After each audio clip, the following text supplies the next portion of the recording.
Hello, fellow ag nerds. Thanks so much for joining me for another episode of the Future of Agriculture podcast. My name is Tim Hamrich, and every week I sit down with the founders, the farmers, the innovators, the investors, the people shaping the future of the ag industry. Special shout out as we get started here today to a brand new member of the FoA community, my good friend Keith Heidekorn. Really appreciate it, Keith. And if you're listening and would like to support both this show and join a community of some of the sharpest minds in agriculture, join Keith over at patreon.com/agriculture. Well, I think we can all agree that sustainability that comes at the expense of productivity and efficiency is really not truly sustainable at all. As the conversations surrounding things like carbon sequestration get elevated, it's really important for all of us to keep this fact in mind. I mean, we're going to need to meld together what's best for both productivity and profitability of growers with these ecosystem services if they're going to stick around. You're going to hear an example of a quite literal merging of these two things on the podcast here today. Just recently, agtech company FluroSat announced they acquired another agtech company, Dagan, and the combined company is now rebranded under a new name called Regrow. You might remember FluroSat founder Anastasia Volkova from her first appearance on this podcast back in episode 175. She joins us again today, now as CEO of Regrow, along with Dagan co-founder and now Regrow Chief Strategy Officer, Bill Salas. Now, hopefully all of that made sense, but if not, bear with me here. It will all come together here for you in a minute, I think. First, though, I want to make sure you know that one of my favorite ag podcasts, Fieldwork, is back for an all-new season. Co-hosts Mitchell Hora and Zach Johnson, who you may remember from episode 205 last year, are back to talk all things sustainable ag. This season, they'll tackle financing farm innovation, carbon markets, new sustainability standards in crops like cotton, and so much more. They're also doing a special focus on Washington County, Iowa, where Mitchell lives and farms and which has a very strong conservation culture. What's the special sauce? Well, listen and find out. Episodes drop weekly on Wednesdays. You can find them at fieldworktalk.org or wherever you get podcasts. Thanks, guys, for supporting the show, and best of luck on this new season of Fieldwork. So today, you're going to hear from Anastasia and Bill from the newly formed company Regrow. Both of them are accomplished scientists as well as entrepreneurs, so we have a great conversation here about why this merger made sense, what differentiates their carbon model, called DNDC, from other ways to model carbon sequestration, and how the newly combined and rebranded company will help growers maximize productivity, profitability, and sustainability. All right, enough with the buzzwords here. I'm going to drop you into this conversation where both co-founders are providing a little bit of context about their backgrounds.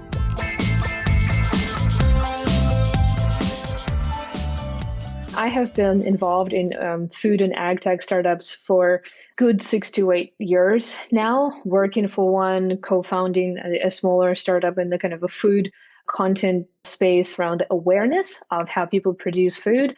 We've built software platforms, started kind of smaller businesses before. Then I moved to Sydney to do my PhD, and this is where I really delved deeper into the remote sensing data sets, as well as lived in a massive agricultural country, which is Australia, and realized that those two things had something in common, that agronomists could benefit from the data coming from space at large acres, and we could make better decisions to grow more with less. Good deal. And Bill? Yeah, Tim, pleasure to meet you. So Bill Salas, I'm the Chief Strategy Officer at Regrow. My background is I was originally trained in mathematics and physics, then worked at NASA at the Jet Propulsion Lab, and that's where I got interested in remote sensing. I was working on planetary science projects. And then during that process began an interest in climate change and understanding how agriculture and forestry impact climate change. And so moved to the University of New Hampshire, where I was a researcher for about a decade. That's where I got interested in soil health, believe it or not. Had the pleasure of working with an amazing scientist, Chung-Chin Lee, who developed a tool called the DNDC model, which sort of relates management to soil health outcomes, carbon, yield variability, and greenhouse gas emissions. And so recognizing the value and importance of that research, I started a couple of companies to work on tech transfer. How can we take the research out to pragmatic implementation of the research, which is highly complex, but in a way that can help stakeholders in agriculture understand how they manage the land and how it influences outcomes. So formed Dagan. I was a co-founder of Dagan, where I was the CEO, and we recently just merged with FluroSat to form Regrow, where I'm the chief strategy officer and really sort of building our strategy on how these high-tech tools can help build the value proposition for soil health at scale. Excellent. Okay, I've got so many questions. We're going to try to get to as many as we can today. But Bill, so how does this model that you were a part of building differ from like Comet, which I know was developed at Colorado State and used in, I think the USDA perhaps uses it, but how are those two models different? In some ways, they're similar, but also different. I mean, the objectives of the tools are pretty similar. So build a model infrastructure that understands how management, tillage, cover cropping, fertilizer, influences soil health outcomes and carbon. I would say DNDC's approach is a bit different in the sense that it tries to understand or simulates how soil microbes react to the soil environment. So greenhouse gas emissions are actually produced by microbes. They're a byproduct of microbial processes. Soil carbon turnovers are driven by decomposition or respiration driven by microbes. So DNDC's approach is much more, I would say, first principles on how management influences soil environment, which in turn influences which microbes are more active and drives the outcomes in terms of soil carbon turnover and greenhouse gas emissions. So it's a bit more mechanistic. They're very similar in many ways in terms of the purpose of the tools. Okay. And longtime listeners will already have an introduction into FluroSat, but from Dagan's perspective, so it sounds like you took this model that you developed, you commercialized it with your own company. And so who were your customers? Were you working with the people who wanted to sell carbon credits or buy carbon credits to just validate how much carbon is being sequestered? Or what was Dagan's business, prior to Regrow? Yeah. So I would say we worked with four main clients. Carbon markets. So we work very closely with, for example, the Ecosystem Service Market Consortium. They did an evaluation of tools and selected DNDC and our satellite monitoring tool for their program. We worked with consumer packaged goods companies that were setting corporate targets for sustainable sourcing, but didn't really have the data to understand their baseline. When you're sourcing oats from northern Minnesota or Manitoba, for example, it's hard to understand what is the current baseline in soil health management. So we work closely with consumer packaged goods companies to use our satellite monitoring and DNDC to track that. We also work closely with NGOs. Their own research programs are working in the policy space, and they're looking for basic information on soil health, where we stand. So the Nature Conservancy has been a key thought partner of ours along the way. And then lastly, we work closely with research groups that are interested in these data products to help support their research, including social scientists that are interested, why are certain patterns of cover cropping unfolding across the landscape compared to others? What is the social process of, farmers adopting more cover cropping? Is there aspects of the landscape that's driving that? So we support that research as well. Excellent. And Anastasia, from your perspective, maybe take us back to FluroSat before, the Regrow activity, and tell us about kind of where the company was at that time and what sort of void, if you will, this helps fill. Yeah, exactly. Where was the company at the time? We, over the course of 2020, maybe starting, even 2 years before, we were seeing the direction that the market is likely going to take and the sustainability direction that was. And as someone who's European, perceive those sustainability metrics as something that is effectively a license to farm. It's also the case in New Zealand, whilst in the US, it's currently incentivized to be adopting these practices. Well, it was kind of a little bit new to me that you could, for example, get the benefit from the Farm Bill without necessarily adhering to some of those practices, which is not the case with the CAP program in Europe, for example.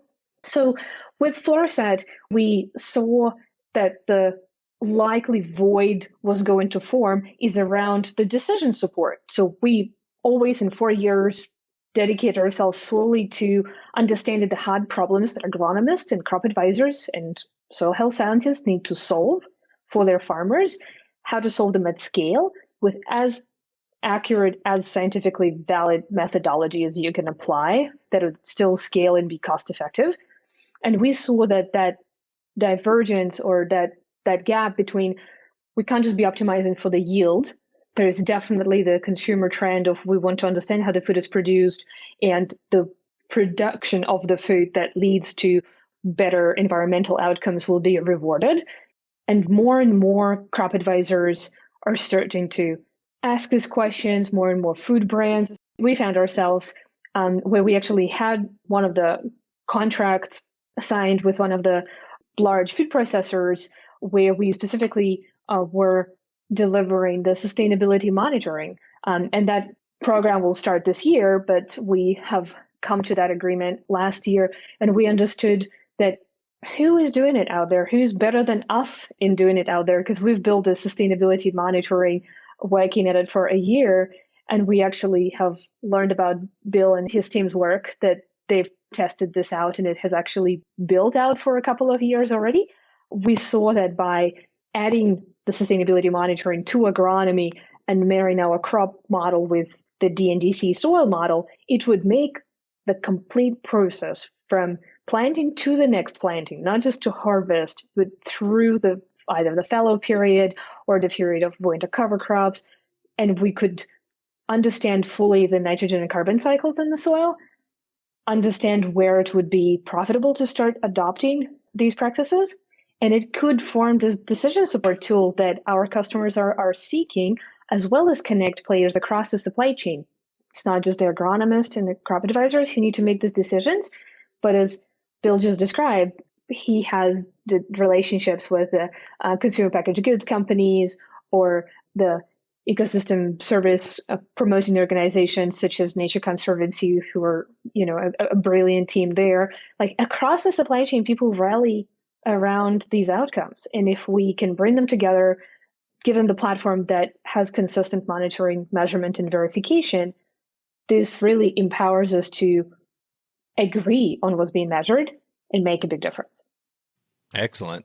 And Bill, how did all this come about, and why was this exciting from a Dagan perspective?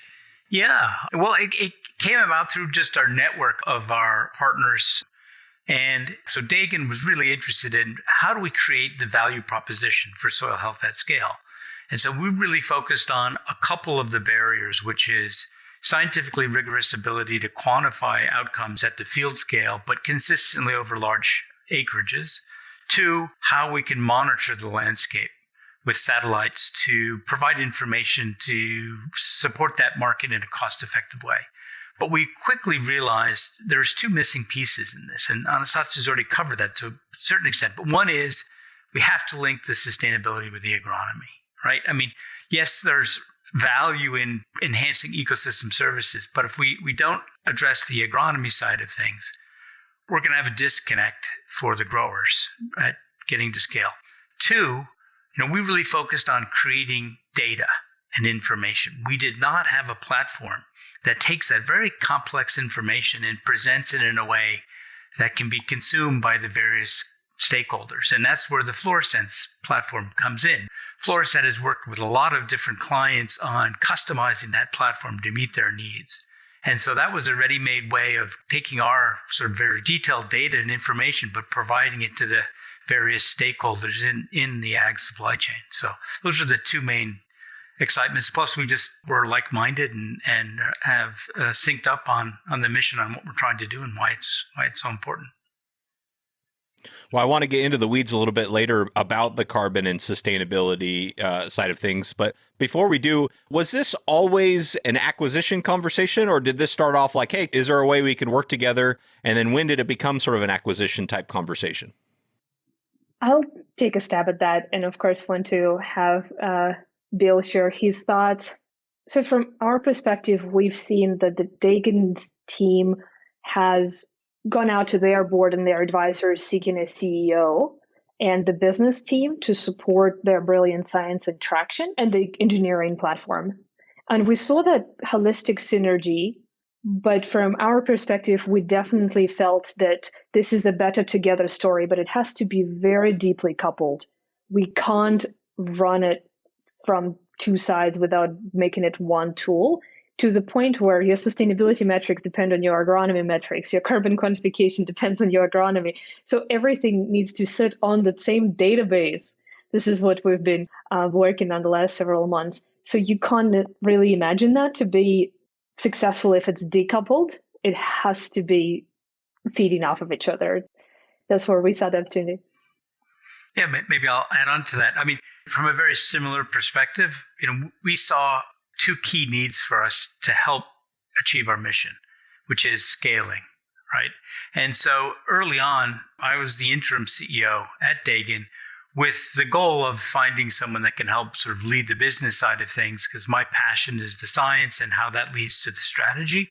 So we were looking for a CEO, as Anastasia mentioned, but also recognized that we needed to scale rapidly. And another, calling card of the FluroSat team was their strong engineering bench, which will help us scale very quickly. So, as we began those discussions, it very quickly was clear to me that, no, this is more than just a B2B type partnership. This could be, a marriage that would result in, a new company that can really scale quickly. And it's turning out to be the case as we get going on this. So it's exciting. So, Bill, I know you kind of mentioned those clear needs that this new arrangement obviously fills, but was getting acquired kind of on your radar as a possibility, of how you might accomplish those goals? Yeah, I would say we didn't set out explicitly to be acquired.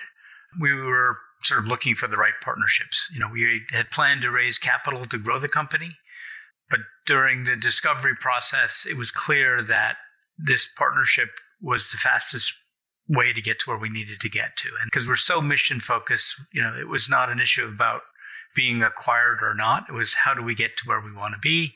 Because this is such a pressing issue, and the opportunity is now to do this right, we think. So while we weren't seeking to be acquired, we are happy to have been acquired through this process because it helps us achieve our goals and our mission. And does Regrow have exclusivity when it comes to DNDC? It does. So I was at the University of New Hampshire for a little over a decade when we began developing the model and acquired the commercial rights to the model from the university. And we actually refactored the entire model. It was a sort of a typical research code, 130,000 lines of spaghetti code. Chungchen was an amazing scientist. He was not a software engineer. So we spent some significant effort to take that science, preserve the science, but put it in a software engineering framework that's scalable so that we can do millions of acres seamlessly and consistently across large acres. So, yes.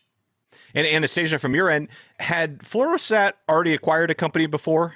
Am I remembering that correctly? Yeah, you are.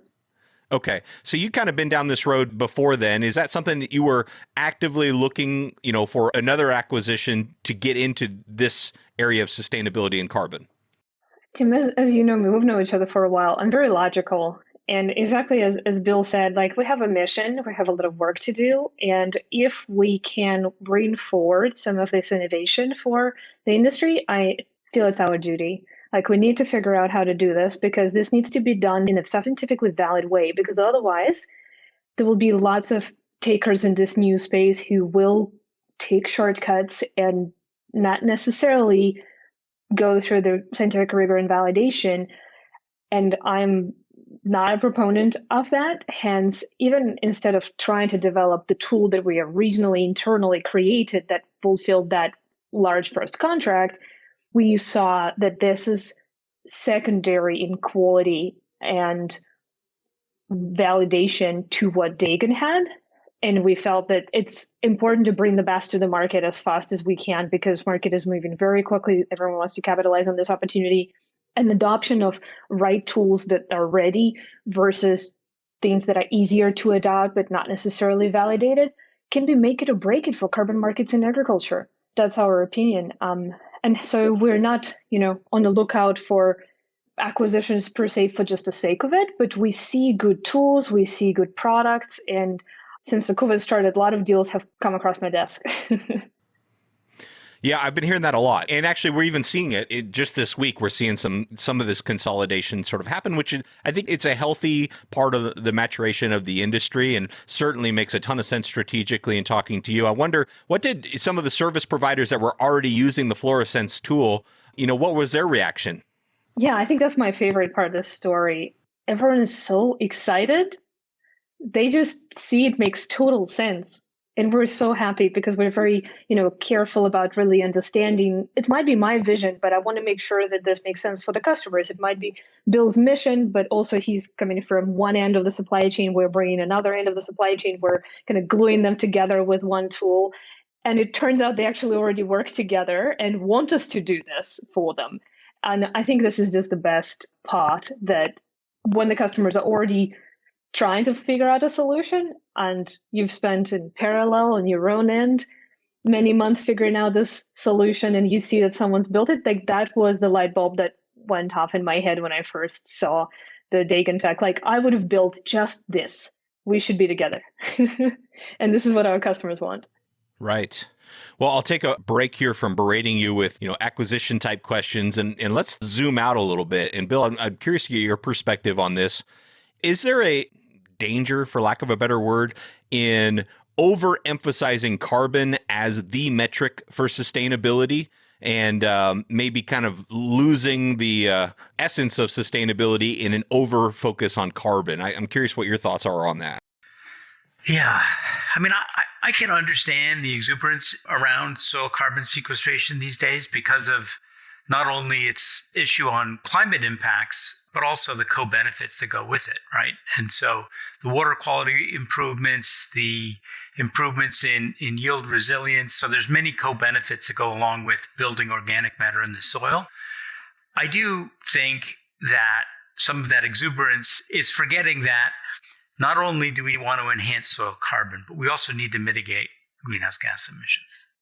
And some of that mitigation approach can be very economically viable, having to do with nitrogen management and the relationship between soil carbon management. So it's exciting that there's so much focus, right? Because soil carbon and organic matter increases have so many co-benefits and can be addressed for most global systems. We can enhance soil carbon. The naysayers are like, well, it's so hard to measure. Yes, it's very difficult to measure right now, and there's technologies that are being developed to improve that.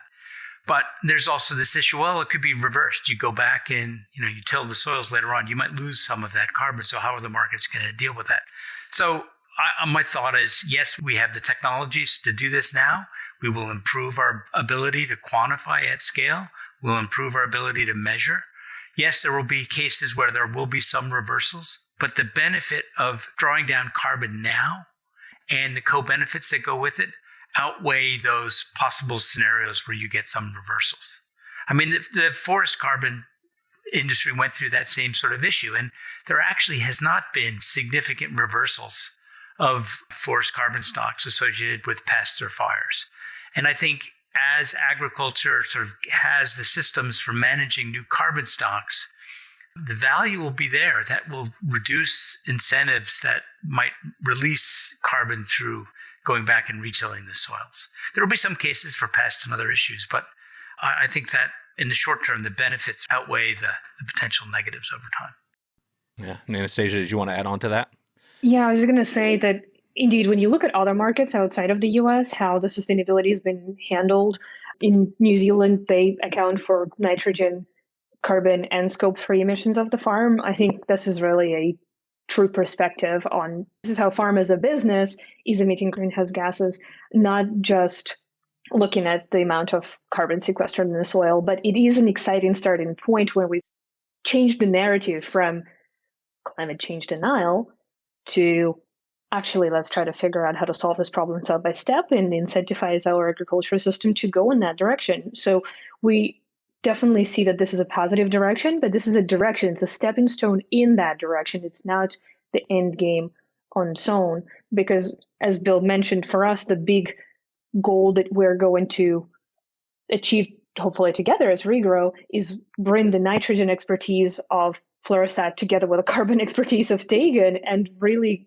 grow that sustainability piece in conjunction, like one with another, because nutrition management and carbon sequestration, they're very, very closely linked, but this science is still evolving. How much, how the cover crops help us improve the nitrogen balance in the soil, etc. So it's really the next frontier. So it's great that we have the attention to carbon. We will learn how to better quantify it and narrow down the uncertainties. But this is a stepping stone towards having cleaner water and less emissions on the farm ultimately, and more to biodiversity as well. Yeah, and speaking of kind of quantifying this, Bill, for your model to work, what are the minimum data points you need for the model to actually generate how much carbon is being sequestered? Yeah, so if you think about what's the balance of soil carbon stocks or what drives soil carbon stock changes, think of it in sort of two different ways. It's the amount of organic matter going into the soils and how quickly that is turning over. So information on crop growth is critical because the crops are providing the organic matter through root exudates, through root biomass, through residues, and we can monitor a lot of that from space. The other is the disturbance. How do you change the soil environment, which affects the rates of decomposition? So again, that's tillage management for the most part. And, we can actually track a lot of that from space, so we can really reduce the transaction costs. I think one of the key barriers right now is to have good maps of soil carbon stocks right now, right? The models, even if you have a perfect model that can model exactly soil carbon stock changes, if you have garbage in, you have garbage out. We need good carbon initialization data. And that's where there's sort of innovative technologies to do in situ carbon measurements that will reduce the costs of soil carbon stock measurement. And I think that is one of the key barriers right now for carbon markets is the cost of measuring soil carbon stocks to initialize the tools. And that would just be a one-time baseline to start.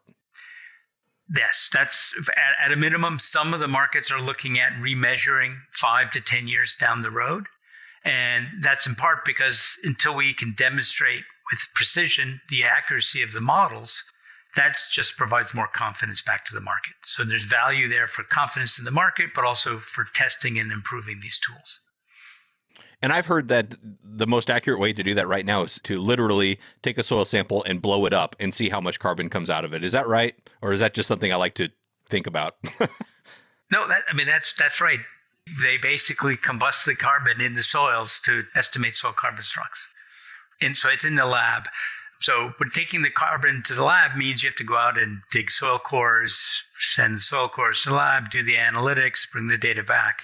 And so there's an effort afoot to do in situ measurements that will be slightly more uncertain, but we'll find the right balance between the cost of the measurements and acceptable uncertainty to serve these markets.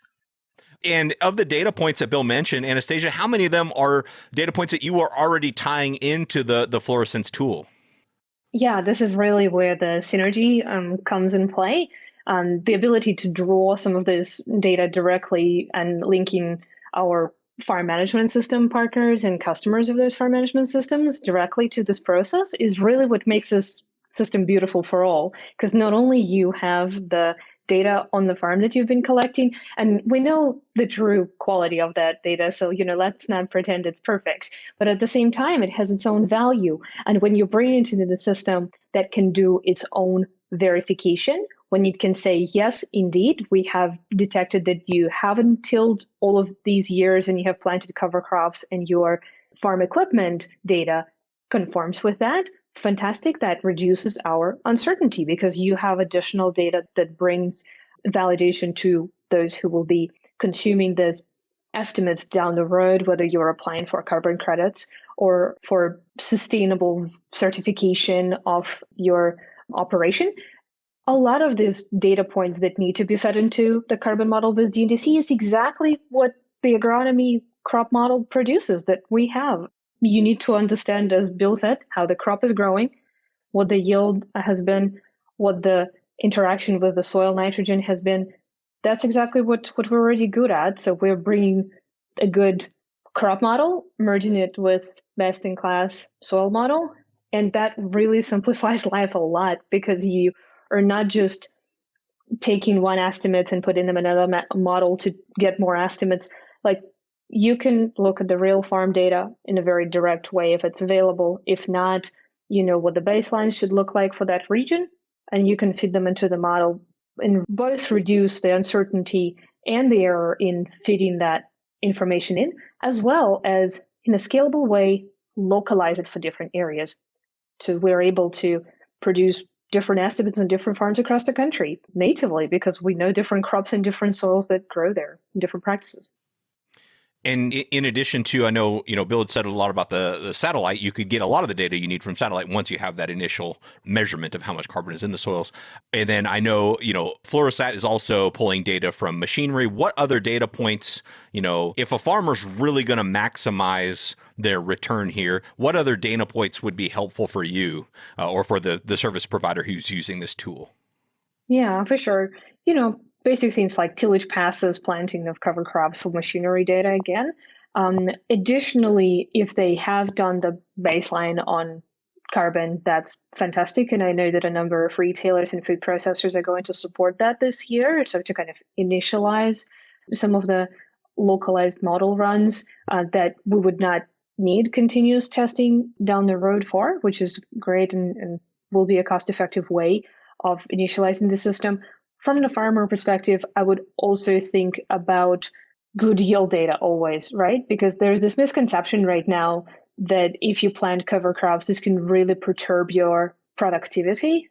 There's been at least one study by Soil Health Institute that we've seen with some of our customers. We go into a lot of data of real farmers showing that is not the case, that your corn yields improve over time when you improve soil health. And we understand that there's a little bit of turbulence in it because every season is just swinging the dial from total wetness into total dryness and back in. This is what climate change is, obviously. Hence, to improve the resilience, we need to build the soil health. So we think of it as the ability for the farmer to plant going forward if there is another year of flood is pretty much going to be a function of the soil health and the resilience of that land. And we see that being highly correlated with the adoption of sustainability practices. So there's lots of benefits. You should collect data on the farm in a way that is structured, and you should use a farm management system. I think further down the track, the 4Rs will join the sustainability. So, how you applied nutrition, when and where, and was it optimal?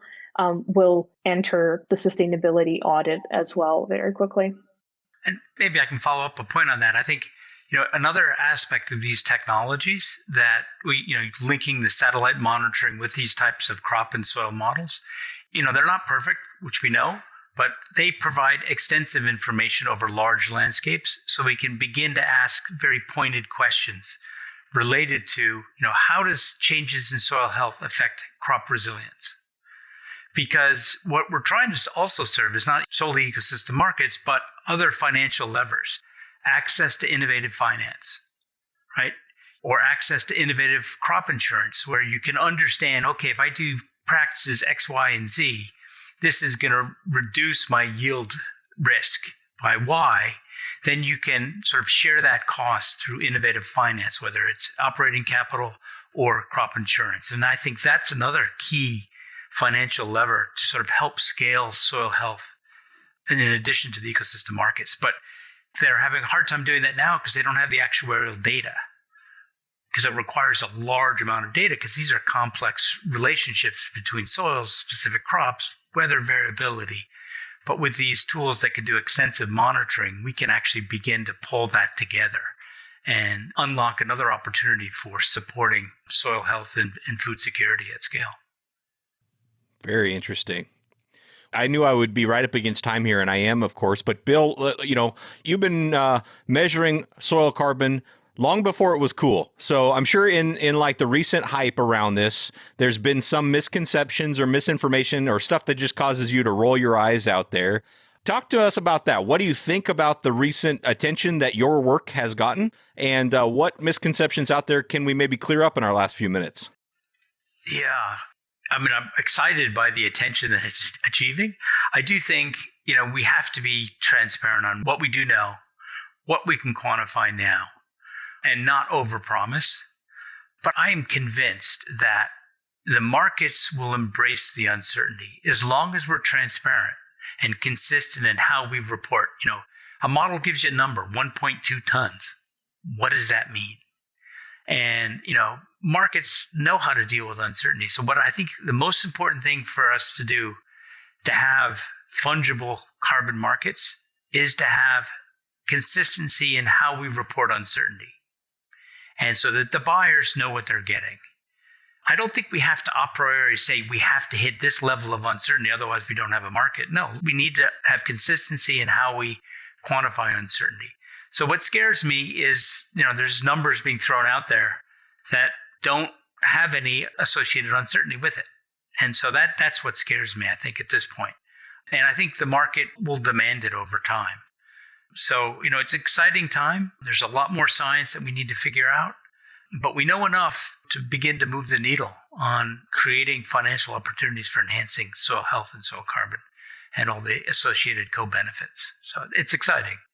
But, achieving some of the aspirational goals like the 4 per mil, it's a great aspirational goal to have it out there. It's achieved, I think, its intention, which is focus on soil carbon as a potential lever to address climate change. Will we hit that target? Likely not. But it's just an aspirational target, I think, and it brings the appropriate attention. So, yeah.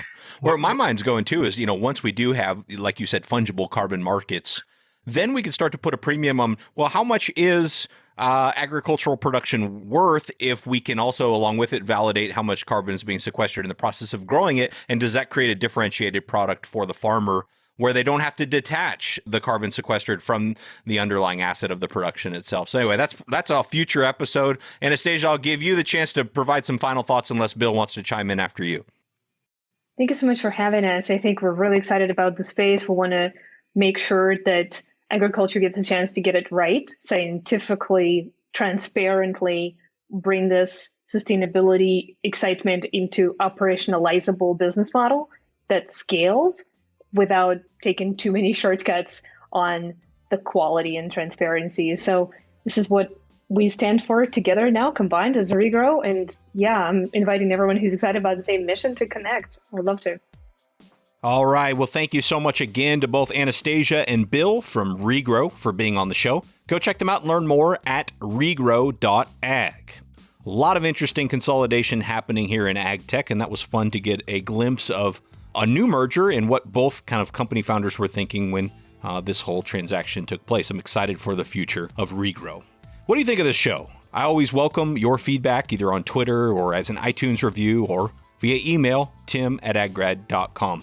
Thanks to the Fieldwork Podcast for their support of this episode. Subscribe to that show on your podcast player or at fieldwork.org. Most of all, thank you for your time and your attention. I don't take it lightly. I'll be back next week with another story of ag innovation.